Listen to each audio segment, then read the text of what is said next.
첫 기도는 대표로 하겠습니다. 할렐루야, 할렐루야. 사랑과 은혜가 충만하신 예수 그리스도 이름으로 기도합니다. 하나님 감사합니다. 한 주간도 주님의 품에서 부족함 없이 평안히 살게 하시고 또한 이와 같이 귀한 안식일을 저희에게 허락하셔서 저희의 생명 양식이 되는 하나님의 말씀을 들려주시니 진심으로 감사합니다. 저희들이 살면서 알게 모르게 지은 많은 죄들이 있습니다. 물론 세례를 통해서 우리의 모든 죄를 우리 하나님께서 깨끗이 씻어주신 것을 저희들 믿습니다. 그러나 그 이후에 우리가 하루하루 날마다 알게 모르게 이런 찌든 때 속에서, 찌든 세상 속에서 살다 보니 여러 가지로 참 더러운 찢기 같은 죄가 묻어 있습니다. 온전히 주님 앞에 나와서 십자가의 은총을 바라고 주님께 우리의 모든 죄를 자백하오니 이 모든 찢기 같은 죄를 깨끗이 오늘 이 시간 또한 씻어주시기를 간절히 소망합니다. 또한 우리가 앞으로 살아갈 동안도 주님의 말씀을 붙잡고 등불과 같이 생각하고 그 말씀대로 살기를 간절히 원하오니 우리의 마음속에 하나님의 말씀을 사모하는 마음을 넣어주시옵소서. 또한 저희들이 교리를 공부할 때 1.1핵이나 더하거나 빼지 않는 하나님의 뜻대로 살아가는 저희 참빛교회와 우리 성도들이 다 될 수 있도록 오늘 말씀을 통해서 귀한 진리를 저희에게 깨닫게 주님 인도하여 주시옵소서. 또한 하나님의 도를 사모하지만 주님 앞에 나오지 못한 우리 사랑하는 가족들도 있고 또한 하나님의 말씀을 사모하기를 원하지만 말씀의 뿌리를 깊이 내리지 못하고 있는 우리 가족들도 있습니다. 또한 하나님의 말씀을 아직 외면하고 듣기를 원치 않는 자들도 있는 줄 압니다. 하나님 그 모든 영혼을 하나님 사랑해 주시고 그리고 하나님 앞에 나와서 온전히 깨달을 수 있는 기회를 하나님 허락해 주시기를 또한 간절히 소망합니다. 오늘 이 말씀을 듣는 모든 분들에게 영육간의 평안을 허락해 주시고 온전한 안식을 취하고 우리 하나님께 영광 돌리는 시간 될 수 있도록 첫 시간부터 마치는 시간까지 주님 함께해 주시옵소서. 모든 영광 주님께서 받아주시기를 간절히 소망하며 예수 그리스도 이름으로 감사하며 기도합니다. 아멘.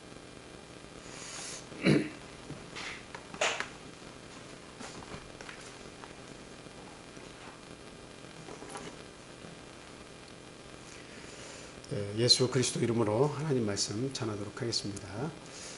지금 지난 시간에 이어서 우리 교리편 우리 말씀을 같이 공부하고 있는데요. 성찬식에 관해서 두 번째 시간 갖도록 하겠습니다. 모든 예식이 마찬가지지만 저희들이 그냥 지키는 것이 아니라 날짜를 만들거나 또는 어떤 예식을 만들거나 그냥 지키는 것이 아니라 항상 거기에는 절차가 있어야 됩니다. 그건 무엇이냐면 반드시 예수님께서 이렇게 지키라 이렇게 명령을 하셔야 됩니다. 그러니까 예수님께서 친히 당신이 우리가 지켜야 될 것을 세우시고 그리고 그것을 명령해서 지켜야 하고 그리고 예수님께서 친히 본을 보이신 그와 같은 것들을 저희들이 성경에서 그것을 교리로 이렇게 교리로 가져와서 그것을 우리가 지키게 되는 것이지 사람의 어떤 생각으로 내 편의에 따라서 이게 성경 말씀에도 없는 것을 더하거나 또는 성경 말씀에 있는 것을 또 빼서 이렇게 말씀을 지키는 것은 아니다. 이 말씀을 이렇게 강조해서 드립니다. 그래서 1.1핵이라도 더하거나 빼면 어떻게 된다고요? 아무리 하늘에서 내려온 천사를 할지라도 저주를 면치 못할 것이라고 갈라디아서 1장에서는 분명히 이야기하고 있습니다. 그래서 다른 복음은 전하면 안 되는데 그 다른 복음의 정체는 사람들이 임의로 그것을 변하게 하는 것이다 라고 성경은 이야기하고 있습니다. 내 편의주의적으로 인간이 볼 때 편하게 생각해서 말씀을 추가하거나 또는 말씀에 있는 것을 빼서 인간에게 편안함을 주는 그 말씀을 선택해서 가게 되면 결국은 그것은 넓은 길이죠. 찾는 이가 많지만 결국은 멸망의 길이 되고 마는 것입니다. 아무리 교세가 크거나 그 교단이 널리 알려져 있고 사람의 수가 많고 또 박사학위를 몇 개 가진 목회자가 있다 할지라도 그것이 맞는 것이 아니라 사람의 생각이 아니라 어떤 박사의 생각이 아니라 성경은 어떻게 이야기하고 있느냐라고 하는 것을 우리가 분명히 안다면 우리는 그 진리 가운데서 반드시 구원을 얻을 수 있게 될 것입니다. 그래서 오늘도 이 말씀 앞부분에 이 몇 구절을 한번 찾아보고 같이 한번 생각하고 본문으로 들어가겠습니다. 자, 먼저 신명기 4장 2절 말씀 보겠습니다. 신명기 4장 2절 말씀.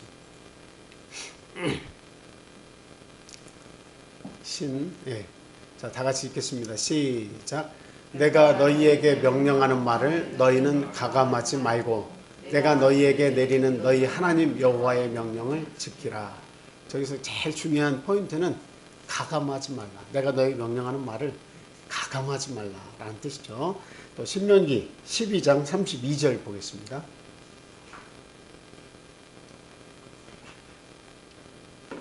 시작. 내가 너희에게 명령하는 이 모든 말을 너희는 지켜 행하고 그것에 가감하지 말지니라. 하나님의 명령에 대해서 지킬 뿐만 아니라 더하거나 뺏어 지켜서는 안 된다라고 하는 거죠.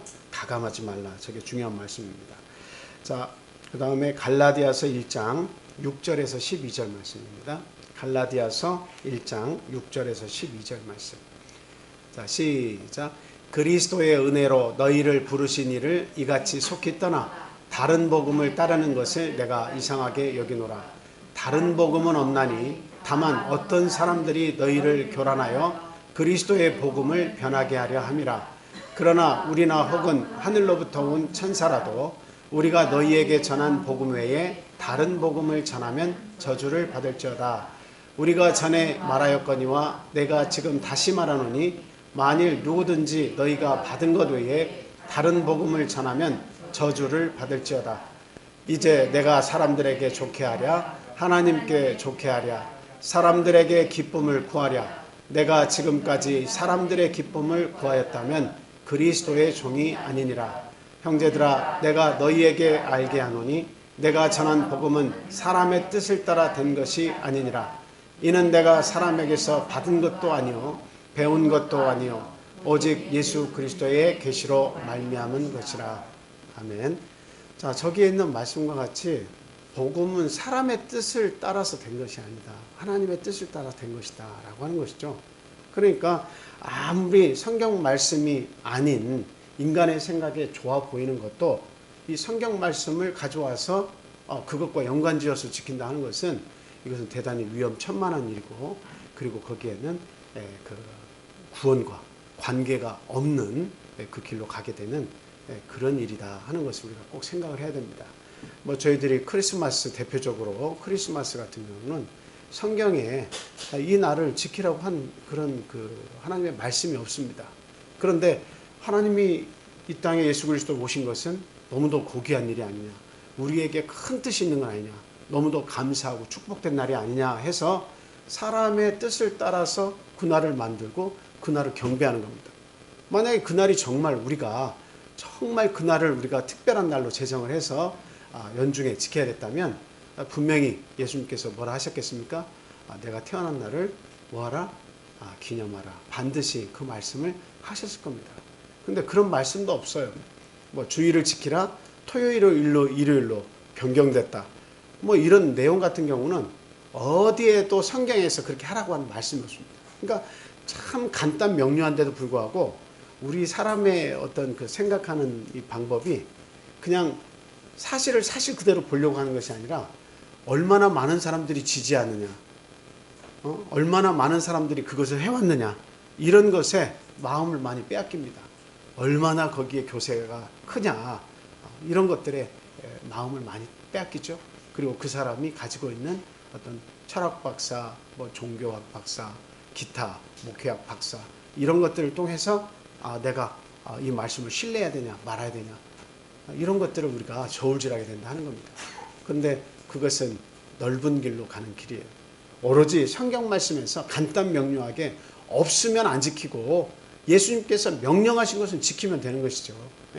이와 같이 간단하고도 명료한 이 진리를 우리에게 주셨음에도 불구하고 세상의 많은 교파와 교단들이 그 말씀들을 변해서 인간이 편하게 그것을 변환해서 지키고 있는 것이다. 그래서 다른 복음은 없는데 사람들이 변하게 한 것이다 라고 바울 사도는 분명히 이야기하고 있습니다. 자, 우리 마지막으로 계시록 22장 18절 19절 말씀 한번 찾아보겠습니다. 계시록 22장 18절 19절. 자, 같이 읽겠습니다. 시작.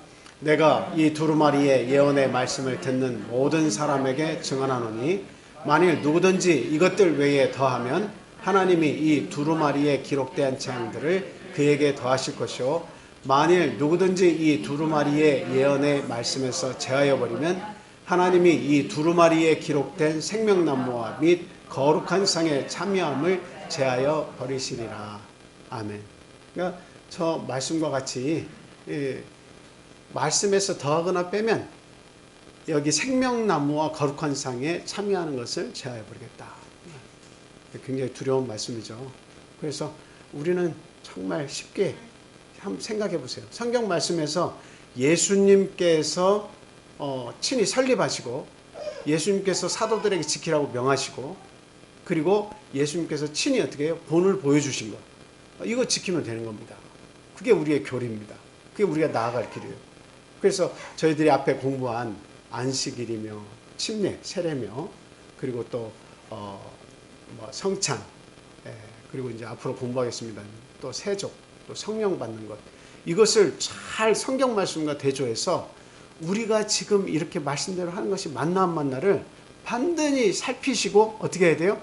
그게 인정이 되면 순종하고 반드시 굳은 믿음이 돼야 됩니다.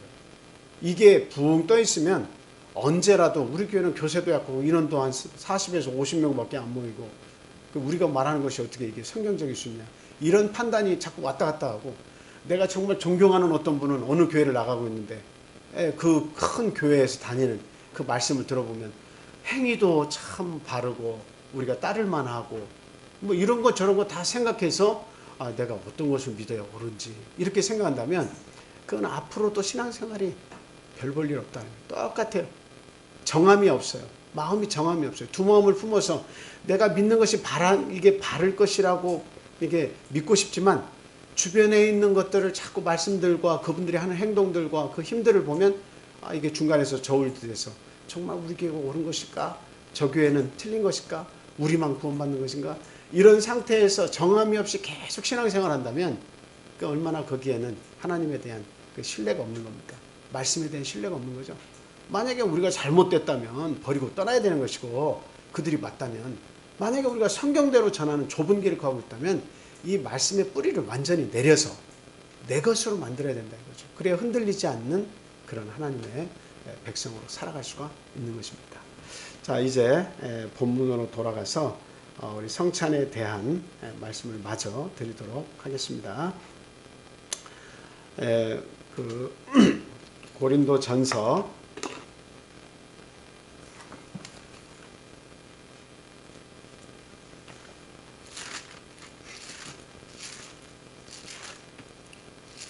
고린도전서 11장 23절부터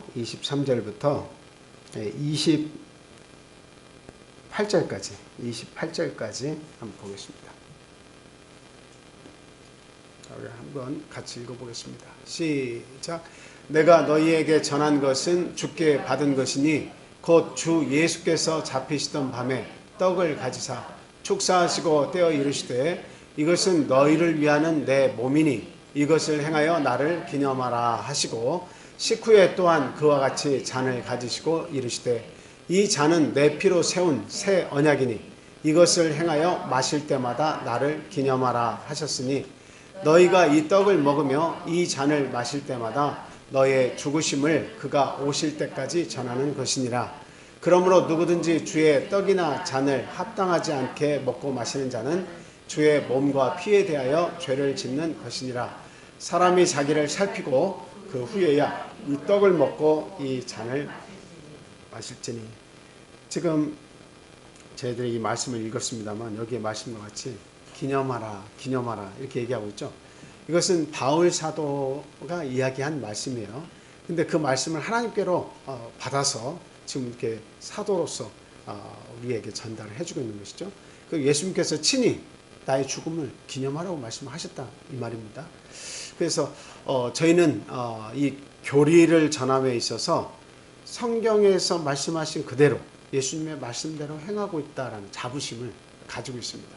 그래서 만약에 우리의 그 생명을 구원하는 구원과 관계 있는 이 교리에서 뭔가 맞지 않는 것이 있다면 저한테 질문하시고, 그리고 그거에 대한 명확한 답을 얻으신 다음에 우리의 신앙생활을 정말 자유롭게 또 감사하게 그렇게 하실 수 있기를 바랍니다. 자, 그래서 이 성찬은 예수님께서 기념하라고 분명히 말씀하신 거, 명령하신 것입니다. 자, 그래서 이제 지난번에는 성찬의 그 재료가 되는 떡과 잔에 대해서 누룩이 있으면 안 된다 하는 것을 말씀을 드렸죠. 그래서 출애굽 때 그 양을 잡아서 그 피를 문 임방과 설조에 바를 때에 그때 그 유월절이 시작되면서 뭐를 했죠? 모든 음식에서 누룩을 제했다. 그래서 예수 그리스도의 몸은 죄도 흠도 없으시기 때문에 그 몸을 이야기하는 이 떡과 잔을 이렇게 축사하게 될 때 그 재료에는 누룩이 있어서는 안 된다는 말씀을 드렸고요. 그 다음에 이제 그 반드시 떡은 하나여야 한다 이 말씀을 드렸죠. 한 떡에 참여하는 것은 대단히 이게 중요하죠. 그래서 뭐 2개, 3개, 100개, 200개 축사하고 예수님의 하나의 몸을 이렇게 이야기하는 그 떡을 막 이렇게 조각을 내 가지고 또 여러 가지를 놓고 해서는 축사해서는 안 된다 하는 말씀을 드렸습니다. 자, 그 성찬의 깊은 의미에 대해서 오늘은 말씀을 드리겠습니다. 지난주 첫 번째까지만 말씀을 드렸죠. 그 첫 번째 말씀이 뭐였습니까? 성찬이라고 하는 것은 예수님의 죽으심을 기념하는 것이다. 오실 때까지, 예수님께서 오실 때까지 반복적으로 전하는 것이다 라고 지금 고린도전서 지금 11장에서 저희들이 말씀을 읽었습니다. 왜 주님의 죽으심에 대해서 전해야 되는 걸까요? 왜 주님의 그 죽으심에 대해서 우리가 그것을 예수님 재림하실 때까지 계속 그걸 전해야 됩니까? 모일 때마다? 그것은 다른 것이 아니라 우리 주님께서 우리의 영원한 생명을 이렇게 갖도록 해주셨기 때문입니다. 영원한 죽음에서 영원한 생명으로 우리를 옮겨주셨기 때문에 그 주님의 위대하신 사랑에 대해서 감사하고 주님을 바라봐야 됩니다. 주님의 죽으심이 아니었다면, 예수님의 희생이 아니었다면, 마지막 유월절 양이 되신 예수님의 참 희생이 아니었다면 저희 어느 누구도 자유롭게 살 수가 없을 뿐만 아니라 영원한 천국을 기업으로 받을 수도 없다라고 하는 사실이죠. 그래서 우리는 예수님의 참 우리를 향하신 끊임없는 사랑을 끊임없이 그 십자가의 죽음을 생각하면서 많은 사람들에게 그것을 전해야 한다라고 하는 사실입니다. 그래서 저희들이 성찬을 할 때 이것은 너희를 위해 주는 내 몸이다. 떡을 축사하시고 주시고 그 몸을 주시고 또 또 피를 이 잔도 축사하시고 예수 그리스도의 피도 우리에게 주시고 한 이와 같은 것을 생각할 때 예수님의 죽으심의 그 고귀함을 우리가 반드시 알아야 됩니다. 지금 반복적으로 얘기하고 있지만 예수님께서 마지막 돌아가시면서 다 이루었다라고 하신 말씀의 의미를 계속 제가 여러분 머리에 그것이 이렇게 남도록 말씀을 드리고 있습니다. 그냥 내가 너희의 구원을 다 이루었다 이렇게 생각하는 것은 아주 포괄적이고, 정확하게 이야기하면 다 이룬 것은 무엇을 이루었다고 얘기했습니까? 율법의 요구를 다 이루었다라고 하는 거예요. 율법의 마침이 되셨다. 근데 율법의 마침표를 딱 찍으셔서 우리는 그 다음엔 율법의 적용을 받지 않는 거예요. 우리의 삶은 율법의 적용을 받지 않습니다. 율법은 뭐예요? 우리가 죄를 짓게 되면 율법이 탁 달라붙어 가지고 너 죄 지었네? 이러이러한 죄 지었잖아. 거기까지만 해주면 좋은데 이 율법은 그 다음에 그것을 어떻게 해결할 거야? 계속 쫓아옵니다. 우리의 양심을 자꾸 고발을 해가지고 너 죄 졌는데 어떻게 할 거야? 양 잡아야지 이렇게 얘기하는 거예요. 우리의 죄가 생각날 때마다 너 양 잡아야지, 너 송아지 잡아야지, 너 피 제사 드려야지, 한 생명을 하나님께 바치고 너 죄 용서함 받아야지 하면서 율법이 탁 달라붙으면 어때요? 끊임없이 우리를 정죄합니다. 그러니까 우리가 작은 죄, 큰 죄 할 것 없어요. 죄는 하나님 나라에 못 들어가는 거예요. 근데 그 모든 죄가 우리가 사는 동안 하루라도 그 죄 속에서 우리가 자유로워질 수 있습니까? 없어요. 그러니까 죄라고 하는 것에 강박관념이 걸려가지고 율법이 딱 달라붙으면 알게 모르게 지은 모든 죄에 대해서 내가 그것에 생명을 드려야 되는 거예요. 예수님께 그 피를 드려야만 넘어가는 거예요. 유월절처럼 우리의 죽음이 넘어가는 거예요. 그러니까 그 율법에 성가시도록 달라붙어서 우리를 고통스럽게 하는 이 멍에를 어떻게 하신 거예요? 이 쇠사슬을 완전히 끊어버리신 거예요. 그래서 제물이 희생양, 제물이 되셨는데 이제 더 이상의 예물이 필요 없도록 율법의 마침표로 마지막 유월절 양으로 딱 오셔가지고 대신 피를 흘려주시고 죽으신 거예요. 온몸에 물과 피를 다 쏟으셨다고 그랬잖아요. 그래서 이제 영원한 속죄 제사를 단번에 돌아가심으로 이루어 주셨다라고 하는 겁니다. 그래서 오늘날 우리가 죄와 허물이 있는 것도 우리가 알잖아요.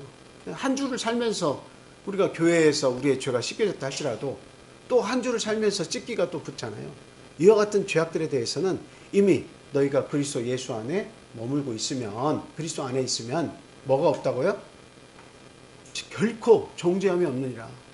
그것은 뭐냐면 예수 그리스도 안에서 이미 예수님이 속죄 양이 되셔가지고 우리의 모든 죄를 다 짊어지고 가시면서 다 이루셨기 때문에 그리스도 안에 있으면 율법의 요구가 우리에게는 해당이 안 되는 거예요. 다 이루셨기 때문에. 그래서 오늘날 우리가 참 예수님의 죽으심을 첫 번째로 기념해야 되는 것은 이 고귀한 참 자유를 우리에게 허락해 주셨다라고 하는 사실이에요.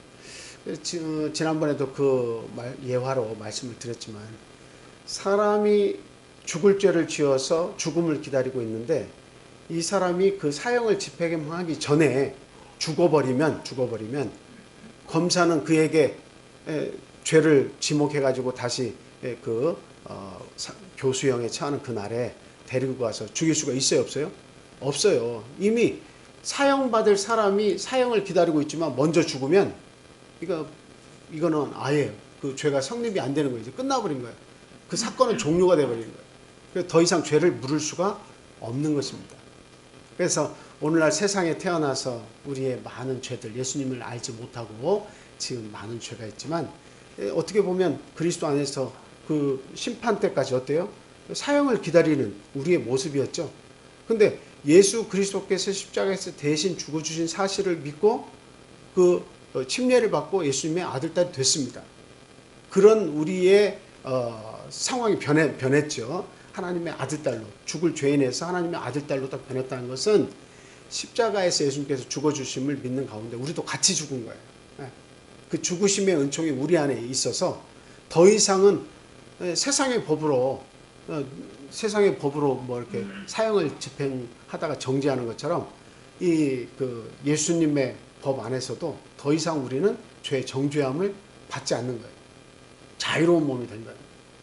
그래서 뭐 방종을 하라는 것이 아니라 예수 그리스도의 그 제물 대심, 십자가에서 우리의 죄를 대신 지고 가신 것은 너무도 명확하고 너무도 우리의 모든 죄악을 다 포함해서 용서해 주실 만큼 큰 제물이다, 희생이다라고 하는 것을 말씀을 드린 겁니다. 더 이상 율법이 관여해서 우리의 죄를 이렇게 정죄하지 않습니다. 그런데 그 율법의 요소는 무거운 죄의 짐을 요구하는 그것은 예수님께서 지고 떠나셨지만 여전히 법은 우리 속에 있어요, 없어요? 우리의 마음 속에 있어서 그것을 거울처럼 우리에게 비춰주는 거죠.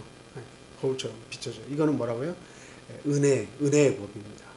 그래서 살면서 그 십계명과 이 법들이 어떻게 십계명의 법이 우리를 그대로 비춰주면서 더러운 찢기가 어디에 있는지를 깨닫게 해주는 그런 역할을 하는 거예요. 정죄는 하지 않습니다. 정죄하잖아요. 따라다니면서 양을 잡아야지. 이것은 사라졌어요. 예수님께서 다 그걸 가지고 가셨어요. 그 대신 그 십계명은 우리 마음속에 남아서 이렇게 살아야 한다. 너에게 찌꺼기가 묻어있다. 이것은 우리에게 비춰준다 이 말이죠. 그래서 은혜만 남아있는 거예요. 은혜만 남아있어요. 안식일도 말씀드렸죠. 안식일, 이런 안식일, 절기, 월삭 이런 걸 통해서 편론받지 않도록 이런저런 이야기 듣지 않도록 해라. 이런 말씀을 우리가 공부를 했잖아요. 거기에서도 보면 무엇은 예수님께서 다 짊어지고 하셨어요? 어려운, 뭔가 지키기 어렵고 실제로 지킬 수 없는 안식일날 율법에 이건 하지 마라, 또 양 잡아라, 여러 가지가 많잖아요.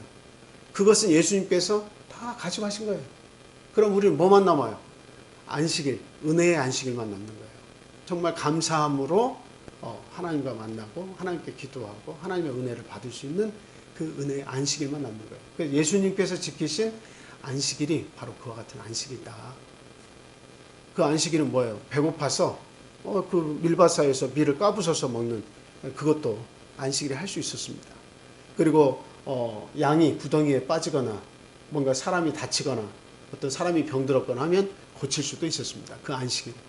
예수님께서는 안식일을 이런 그 과거의 몸에 밴, 유대인들의 몸에 밴 그와 같은 율법의 큰 멍에를 지고 지켜야 되는 그것을 율법의 요구를 싹 십자가에서 가져가셨기 때문에 남은 온전한 하나님과의 이렇게 교통을 할 수 있는 그 안식일, 은혜의 안식일을 그것만 지킬 수 있도록 해주셨다는 거죠. 그래서 얼마나 참 감사합니까? 예수님께서 십자가에 죽으시며 다 이루었다는 것이 얼마나 우리에게 큰 은혜냐 하는 겁니다. 그래서 우리는 예수님의 이 귀하신 죽음을 오실 때까지 반복적으로 전해야 되는 것이다. 그래서 유월절을 계속 지키는 것이 아니라 이제 유월절 양으로 오셔서 양 잡는 것을 폐하셨기 때문에 더 이상 니산월 14일에 그 양을 잡는 이와 같은 의식은 할 필요가 있습니까? 없습니까? 예수님께서 다 이뤘는데 또 양을 잡거나 유월절을 지킨다고 하는 것은 그것은 성경적이지가 않죠. 예수님께서 율법의 마침이 되셨는데 그 이후로는 그 니산월 14일 날 유월절을 지켜서 뭐 하나님의 뜻을 기린다든가 할 필요가 전혀 없는 것입니다. 그래서 예수님께서 설립하신 성찬만 남아서 우리가 그 성찬의 말씀대로 행하는 것입니다. 자, 두 번째로는 영생에 참여하는 것이다 라고 하는 사실입니다. 영생에 참여하는 것이다. 요한복음 6장 47절에서 58절 말씀 보겠습니다. 요한복음 6장 47절에서 58절입니다. 제가 좀 빠르게 읽어드릴게요. 진실로 진실로 너희에게 이르노니 믿는 자는 영생을 가졌나니 내가 곧 생명의 떡이니라. 너희 조상들은 광야에서 만나를 먹었어도 죽었거니와 이는 하늘에서 내려오는 떡이니 사람으로 하여금 먹고 죽지 아니하게 하는 것이니라. 나는 하늘에서 내려온 살아있는 떡이니 사람이 이 떡을 먹으면 영생하리라. 내가 줄 떡은 곧 세상의 생명을 위한 내 살이니라 하시니라. 그러므로 유대인들이 서로 다투어 이르되 이 사람이 어찌 능히 자기 살을 우리에게 주어 먹게 하겠느냐.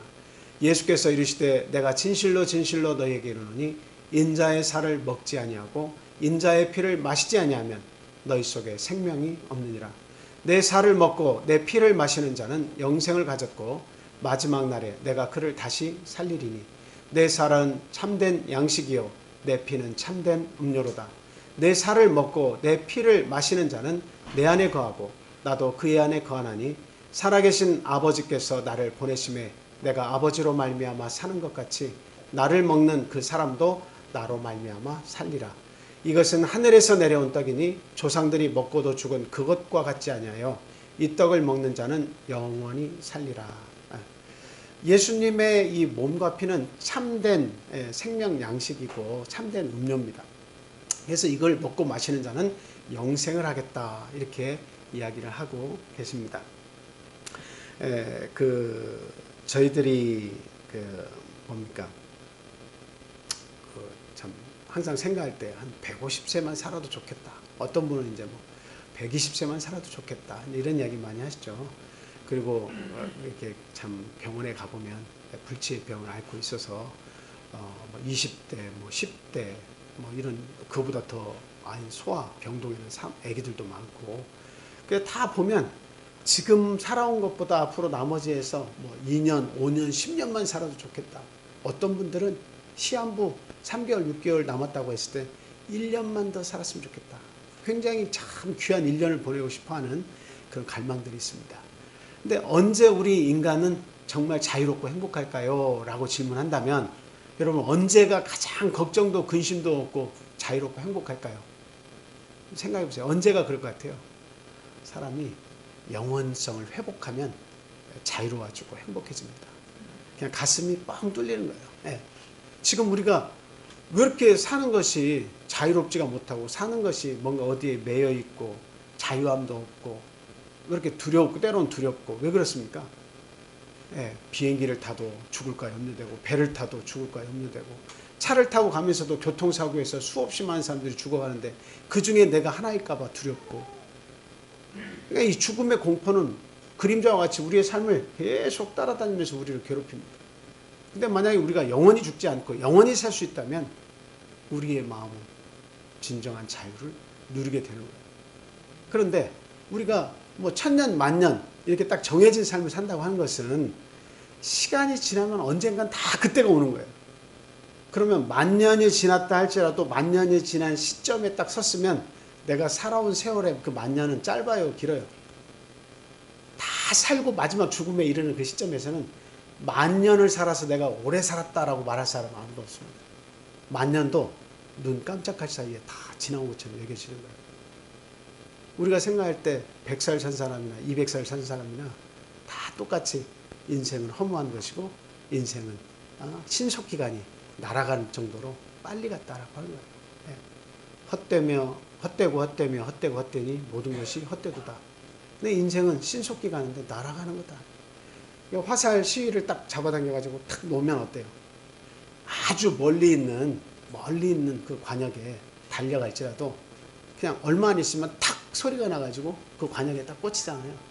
우리의 인생도 마치 출발을 했으면 그 마지막 순간에 도달하는 그것을 길다고 생각하지만 얼마 안 있으면 탁 하고 도착하는 거예요.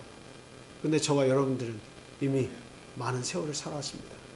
나머지 이 세월 아주 값지게 보내야 되는데 하나님을 알지 못하고 하나님에 대해 열심 내지 못하고 알아도 열심 내지 못하고 이 세월을 보내면 참 인생이 이보다 더 허무함이 없어요.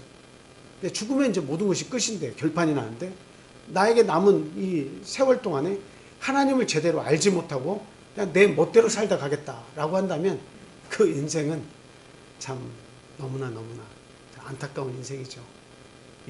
영원한 형벌을 받으면서 고통 속에서 살면서 어떻게 그 고통 속에서 자유함을 조금이라도 맛볼 수 있습니까?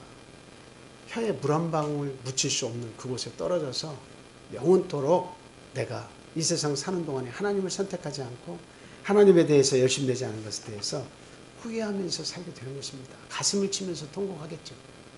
그런 삶을 살지 말라고 우리들이 이와 같이 모여서 말씀 듣고 또 그 말씀대로 살려고 우리가 노력하는 거 아니겠습니까?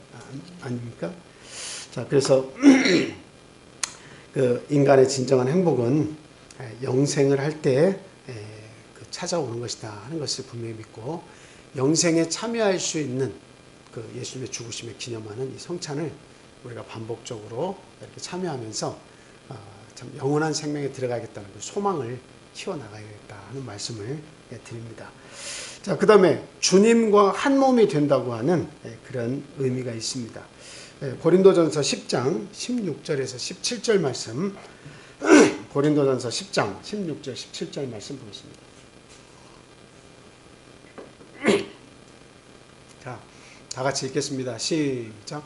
우리가 축복하는 바 축복의 자는 그리스도의 피에 참여함이 아니며 우리가 떠는 떡은 그리스도의 몸에 참여함이 아니냐. 떡이 하나요 많은 우리가 한 몸이니 이는 우리가 다 한 떡에 참여함이라. 지금 명확히 나와 있죠. 한 떡에 참여하는 것이다. 그리고 우리가 한 몸이다. 떡이 하나인데 왜 그 동그란 것을 100개, 200개 해서 축사를 하냐 이 말이죠. 이게 명확한 진리 아닙니까?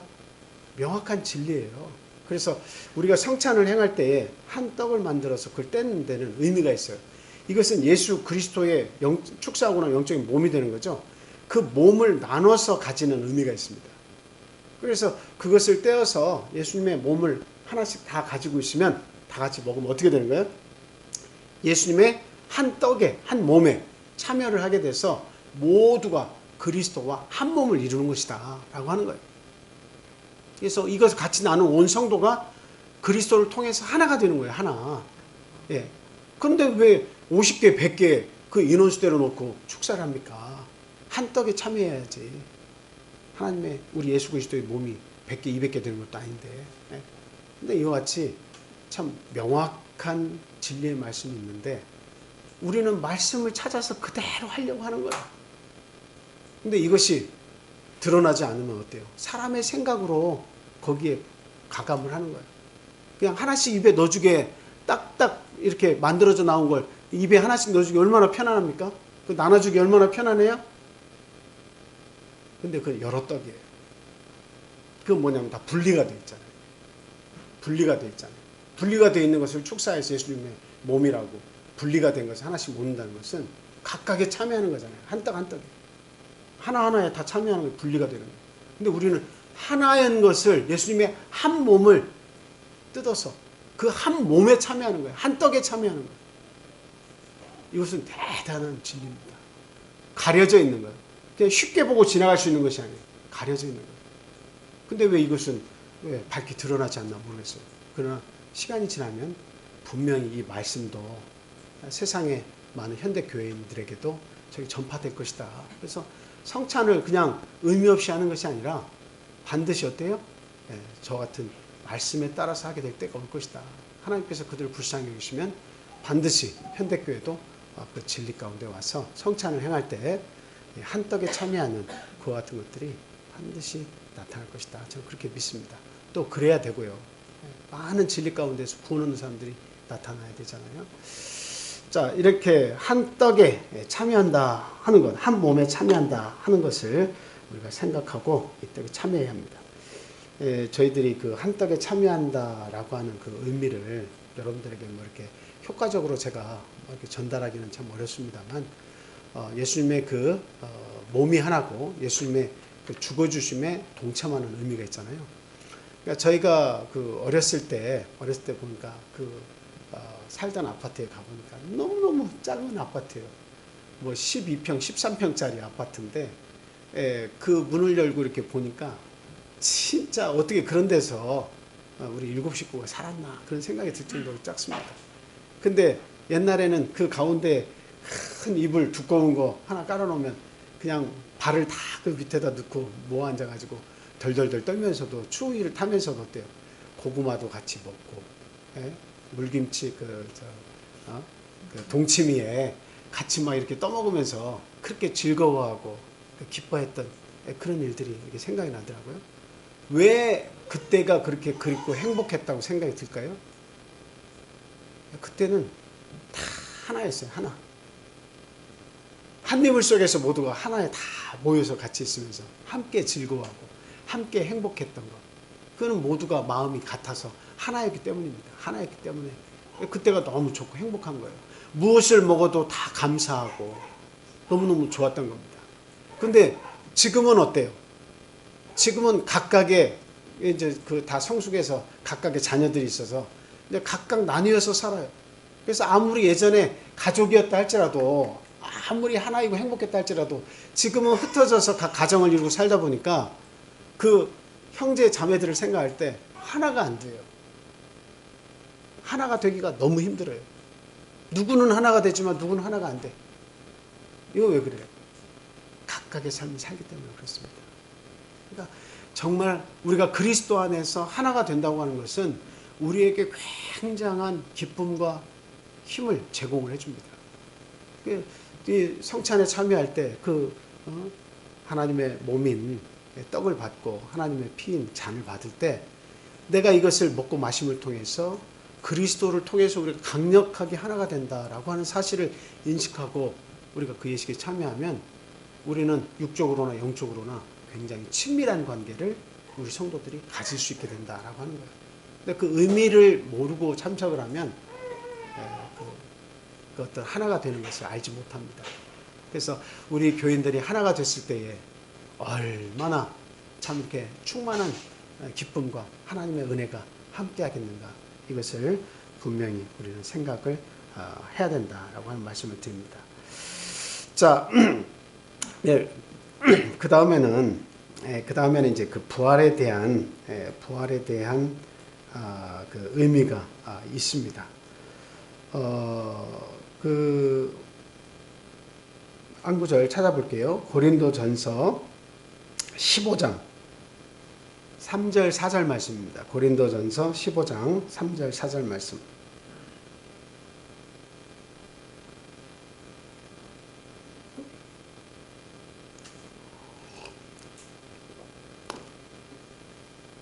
자, 찾으셨으면 같이 읽어보도록 하겠습니다. 시작.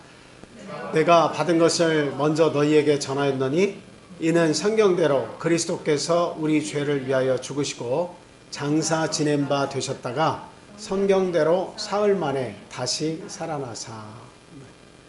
그래서 우리 예수님께서 성경대로 사흘 만에, 만 사흘 만에 다시 살아나셨죠. 이 부활 사건은 대단히 중요한 사건이죠. 기독교 안에서 이보다 더 충격적이고 정말 이게 놀라운 사건은 없습니다. 그래서 부활의 첫 열매가 되셨다고 이야기하고 있어요. 마지막 때 예수 그리스도의 부활의 첫 열매에 우리가 같이 붙어서 우리도 어떻게 된다는 거죠? 우리도 역시 그 부활에 참여해야 된다라고 하는 겁니다. 그 부활을 소망하게 만드는 것이 뭐예요? 이것이 바로 성찬입니다. 그래서 예수님의 몸과 피를 우리가 반복적으로 예수님 오실 때까지 계속 먹고 마시는 것은 우리도 마지막 때에 홀연히 변화되거나 죽더라도, 예수님 오시기 전에 죽더라도 반드시 예수님 오실 때 우리가 부활할 것이다 라고 하는 것을 우리는 소망을 하게 되는 거예요. 그 소망 가운데서 우리가 사는 겁니다. 여러분, 여기에 우리 임 집사님도 이 세상을 오래 살으셨지만 더 살고 싶은 건 모든 인간이 갖는 인지상정이에요. 저희 아버님도 지금 93세가 되셨습니다만 오래 살 수만 있다면 우리 자녀들의 어떤 그 재미있게 사는 모습을 보기 위해서 더 오래 살고 싶으실 수도 있습니다. 그런데 정말 우리 그 오래 사신 분들, 또 우리가 이제 나이가 들어가니까 우리들의 그 미래를 생각할 때 진정한 행복은 무엇이냐? 80대고 70대고 80대고 90이 되는데 나 150세까지 살았으면 좋겠어. 100세까지 살았으면 좋겠어. 이 소망이 진정한 소망이 아니에요. 어떤 소망을 가져야 됩니까? 네, 부활에 대한 소망을 가지는 것이 더 뜨겁고 감사하고 내 삶에 어떤 힘이 되는 거예요. 부활의 소망을 가지면서 사는 것이 내 남은 삶을 아주 더 뜨겁게 살 수 있는 겁니다. 얼마를 더 하나님께서 살게 해주시든, 나에게 100세, 150세, 200세를 살게 해주시든, 언제 살게 해주시든 부활의 소망을 지금 키워갈 때다 이거예요. 지금 우리는 언제 하나님께서 데려가실지도 몰라요. 그죠? 근데 우리에게 소망이 이 세상뿐이라면 얼마나 불쌍한 자입니까? 이 세상은 우리에게 고통을 계속 반복적으로 안겨줍니다. 달콤한 거 주는 것 같지만 끊임없는 고통의 연속이에요. 좌절의 연속이에요. 아픔의 연속이에요. 이별의 연속이에요. 그런데 우리가 성찬을 행하면서 부활에 대한 소망을 자꾸 키워가면 내 믿음이 커져나가고 이 세상이 다가 아니라 진정한 세상은 하나님의 세상이라는 것을 알게 되는 거예요. 먼저 믿음의 우리 선진들이 가서 기다리고 있는 그 영원한 하늘나라, 거기에 하나님께서 나도 빼놓지 않고 그 자리에 들어가게 하신다라고 하는 믿음을 가지면 이건 이보다 더 큰 행복이 없습니다. 그래서 우리가 성찬을 행할 때 부활에 대한 소망을 이렇게 키워가야 된다라고 하는 건 오늘 분명히 알아야 되겠다는 겁니다. 그리고 이제 말씀을 찾지 않겠습니다만 그 하나님께서 우리에게 부활에 대한 그 모습들을 이렇게 설명을 해주셨잖아요. 고린도전서 15장에 보면 부활의 모습들이 나타나 있습니다.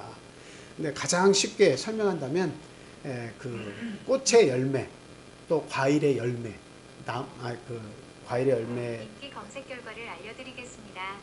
네, 죄송합니다.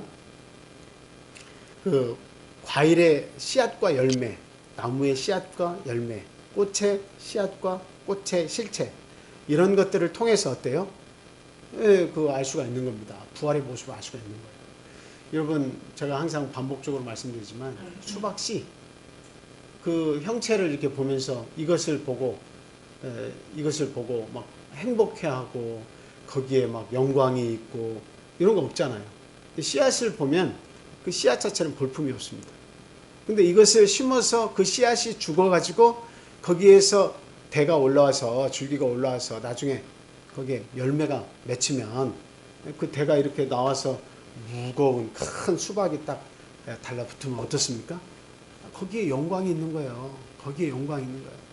옥수수, 나달, 알갱이 하나하나 심어가지고는 그걸 보면서 아, 이거 대단히 이거 참 먹음직스럽고 보암직도 하고 뭐, 아이고 막 너무너무 영광스럽네 이렇게 생각하는 씨앗은 없습니다. 옥수수 알갱이 하나만 심어놓으면 그게 뭐 영광스러워요. 그런데 나중에 대가 올라와서 여기에 그 열매가 이렇게 맺히면 그 열매를 보는 순간 농부의 마음은 어때요? 아, 모든 수고가 슬픔과 모든 것이 다 없어지면서 그 열매를 보면서 감탄하는 거예요.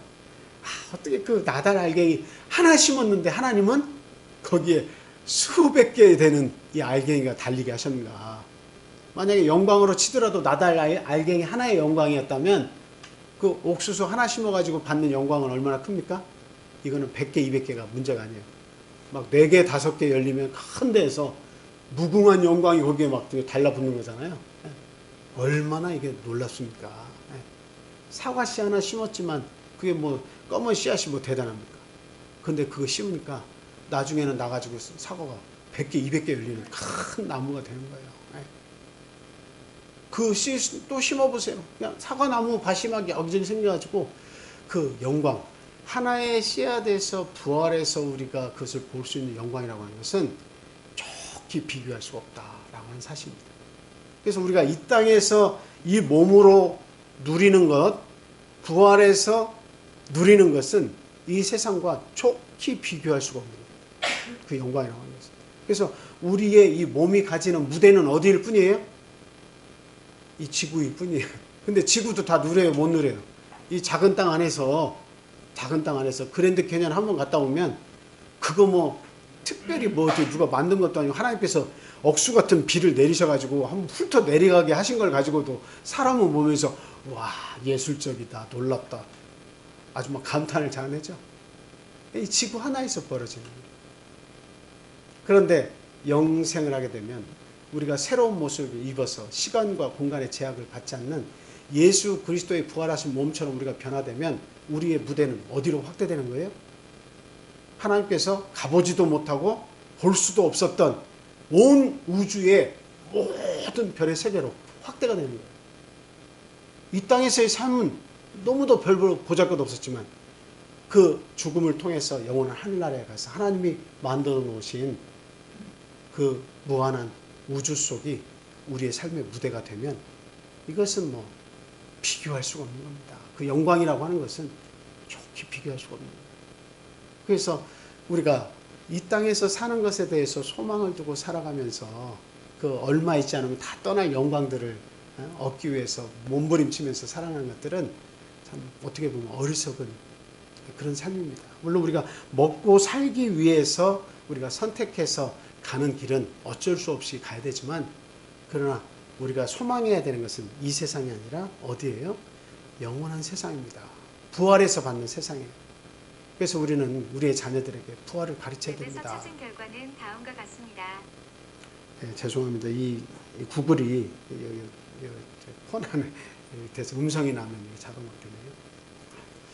그래서 저희 자녀들이 제가 이렇게 살면서 안타까운 것은 이 세상에 소망을 두도록 부모가 교육을 시키는데 대단한 문제점이 있다고 봅니다. 먹고 사는데 집착하도록 어려서부터 가르치는 거죠.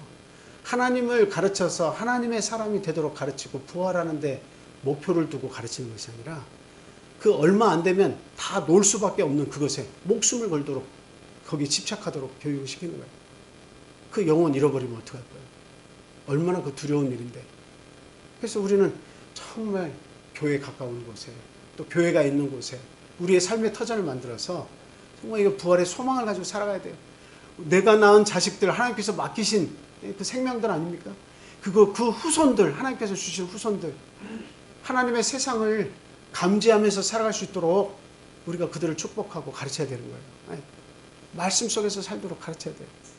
그냥 잠깐 있다가 어떤 사고를 당해서 죽을 수도 있고 어떤 이유를 통해서 불구가 될 수도 있고 어떤 큰 병이 와서 떠날 수도 있는 잠깐 있다가 가는 이 세상이 인생의 전부처럼 여기게 만들어서는 안 된다는 거예요. 참 불쌍한 인생이에요. 세상에서는 뭘 얻었을지 몰라도 하나님을 알지 못하고 그 세상에 하나님 세상으로 가면 심판을 통해서 영원토록 저주받을 수 있는 거예요. 그 고통은 너무도 상상 이상으로 말할 수 없이 두렵고 고통스러운 것이다 하는 것을 우리가 분명히 알아야 됩니다. 그래서 우리의 자녀들이 믿음에 순종하면서 살도록 가르쳐야 돼요. 하나님의 말씀을 바라보면서 그 말씀을 들으면서 살도록 가르쳐야 돼요. 그 시간 아까워해서 거기에 내가 투자하지 못한다면 그 인생은 하나님 없는 인생이 되고 결국 세상에서는 재물을 가질지 모르지만 그러나 하나님 안에서 영원히 추방당할 수 있다는 사실, 두려움으로 우리가 생각을 해야 됩니다. 자, 전도서 12장 1절 말씀 보겠습니다. 전도서 12장 1절 말씀. 다 같이 읽도록 하겠습니다. 자, 시작. 너는 청년의 때에 너의 창조주를 기억하라. 곧 곤고한 날이 이르기 전에 나는 아무 낙이 없다고 할 해들이 가깝기 전에. 우리 연세 드신 분들한테 이렇게 물어보시면 알지만 아무 낙이 없다고 이렇게 얘기하시잖아요. 사실 낙이 없는 겁니다. 나이가 들면 들수록 하나님께서 부르실 날 다가오면 큰 낙이 없어요. 그냥 뭐 작은 것에도 감사하고 다 감사한데 뭔가 앞으로 내가 인생을 살면서 뭔가 계획을 하고 그 소망을 이루기 위해서 움직일 힘이 없다는 것을 아시는 순간 낙이 없어요. 다만 그 속에 하나님을 기억한 그 사실만 남아서 나에게 위로가 되는 거예요. 힘이 되는 거죠. 그래서 우리는 젊었을 때부터 어때요? 아무 낙이 없다고 할 해들이 이렇게 가까우기 전에 하나님을, 우리의 창조주를 기억해야 되겠습니다. 마지막 한 구절 같이 읽고 우리 기도하겠습니다.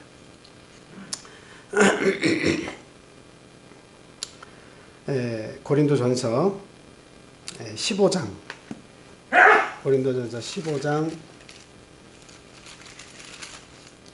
58절 말씀, 58절 말씀 같이 읽고 기도드리도록 하겠습니다. 자, 시작. 그러므로 내 사랑하는 형제들아, 견실하며 흔들리지 말고 항상 주의 일에 더욱 힘쓰는 자들이 되라. 이는 너희 수고가 주 안에서 헛되지 않은 줄 알미라. 아멘. 우리 성찬에 관해서 두 번째 시간까지 마쳤습니다. 예수님의 죽으심을 기념해야 되고요. 그리고 예수님의 한 몸에 참여해서 우리가 그리스도로 하나가 되었다고 하는 것 우리가 꼭 기념해야 되겠습니다. 그 다음에 영생의 소망을 두고 부활의 소망을 두면서 살아가야 한다라는 말씀을 드렸습니다. 자, 오늘 말씀 주신 하나님께 감사드리시고 또한 우리의 이 믿음이 우리의 자자손손 전해질 수 있도록 하나님 우리의 가정과 함께 해주시라고 우리가 함께 기도하겠습니다. 코로나를 통해서 참 우리 연로하신 우리 어르신들, 집사님들, 우리의 육신의 부모님들 많은 어려움을 겪고 계시죠. 참 그분들의 건강을 하나님께서 지켜줄 것을 위해서 기도하시고 또 우리 어린 자녀를 둔 가정을 하나님께서 붙잡아 주시라고 기도해 주시고요. 그 다음 이제 초기 믿음을 가진 초신자들의 그 믿음을 하나님 붙들어 주시라고 또 기도하겠습니다. 그 다음에 우리가 우리의 주변에 그 전도 대상자를 이렇게 꼭 하나님 한 사람씩 주셔서 정말 하나님께로 인도할 수 있는 그와 같은 일을 하게 좀 도와주십시오. 기도해야겠습니다. 그냥 전도는 나와 무관한 것 그것이 아니라 정말 여러분들에게 하나님께서 주신 가장 큰 사명이 전도의 사명 아니겠습니까? 그래서 그 한 생명 나에게 붙여주셔서 그 영혼을 구원할 수 있도록 해주시라고 함께 기도하겠습니다. 자, 다 같이 기도하겠습니다.